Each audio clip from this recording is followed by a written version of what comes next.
Love? Love? Mahal? May tumatawag sa'yo, number lang.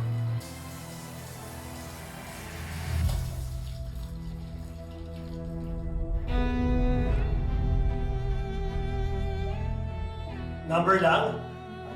Oo. Love, just ignore it. Baka wrong number lang yan. Baka importante. Sasagutin ko na, ha? Wag, ako na. Ako na. Hello? Hello? Sino to?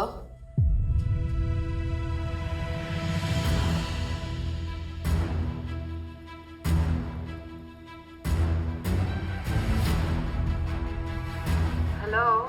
Sumagot ka?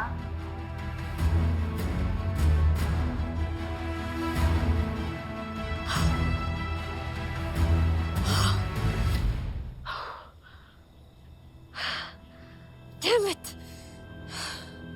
Nabusesan kaya ako?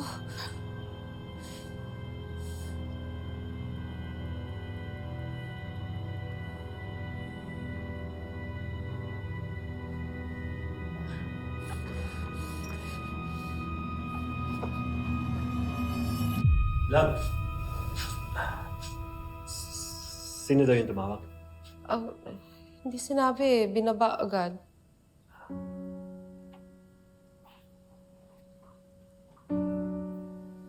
Baka nga wrong number lang.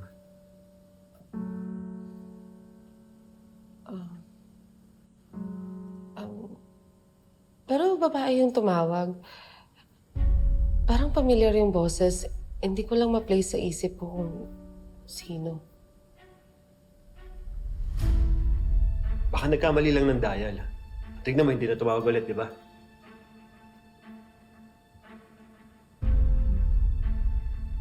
Ano ka na dito?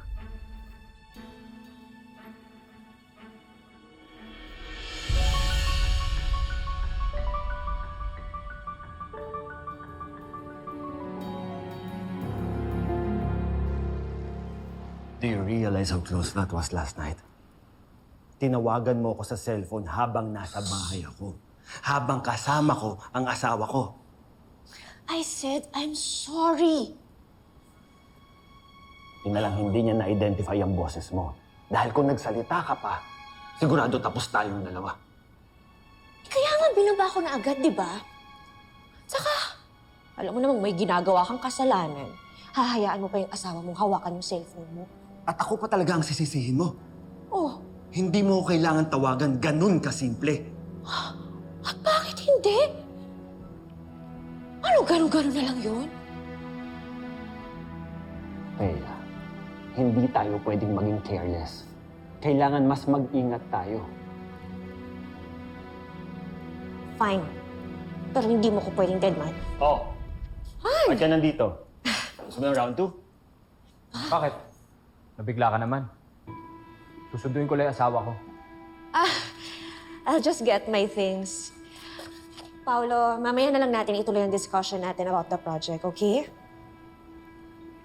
Hintayin mo na lang ako dito, Han.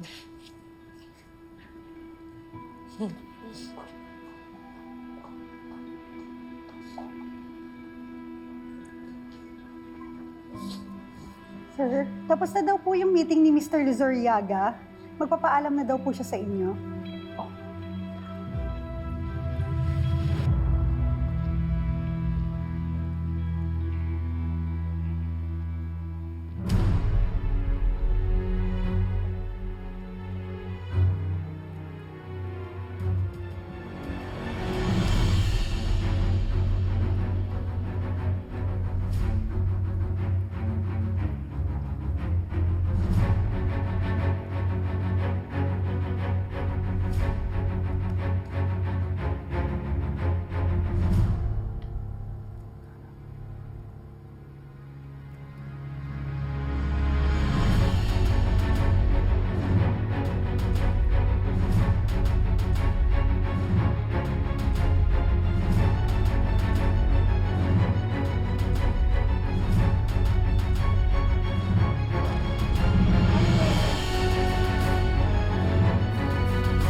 Oh, para namumutla ka. Ha? Sakit kasi yung ulo ko eh. Punta ko lang si Thea sa office niya, baka may gamot siya.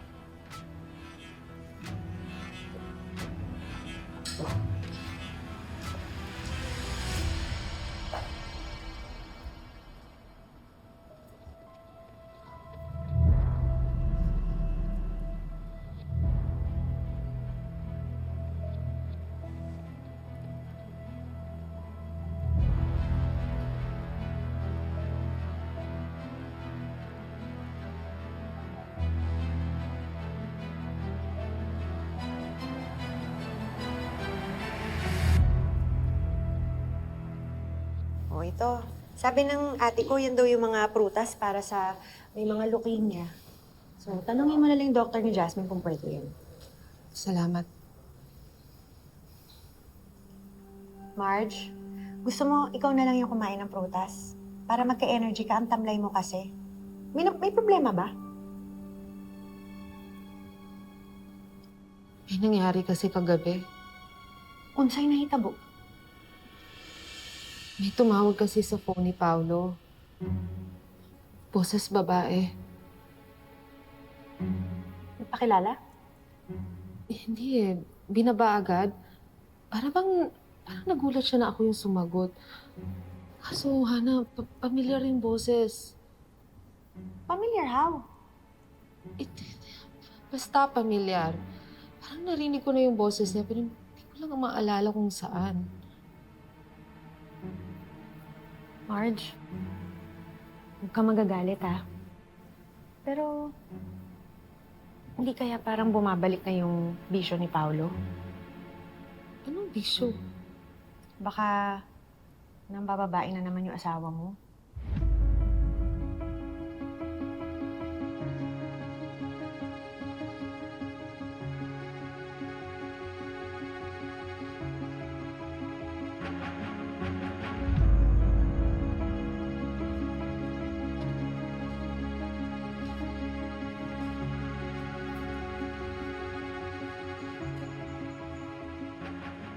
Marge? Okay ra ka? Ma, okay ra ko. Man, ako'y pangutana. Katong nagkuyog pa mo ni Papa, giunsa ni mo pagkabalo na siya'y babae.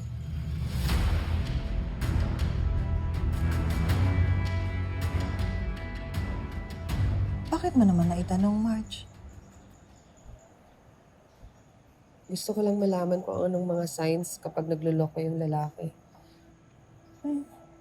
Yung pangkaraniwan ba, Marge? Parang papa mo. May lipstick sa kwelyo. May pabango ng iba. Yung ganun ba? Bakit, Marge? Sa tingin mo ba, nagluloko si Paolo? Ewan ko, Ma. Pero siguro kailangan ko nang i-check yung mga gamit niya. Kung may lipstick at kung may ibang pabango. Marge, alam mo anak, ganyan ako noon. Pero parang may mga ibang atake na yata ang mga lalaki ngayon. Iba na rin ang mga paraan nila ngayon. Parang mas matinik na sila, Marge. Mas marunong na silang magtago. Kaya sa panahon ngayon, Marge, hindi sapat na may ebidensya ka, anak. Kailangan, Marge, maging mas mautak ka sa kanya.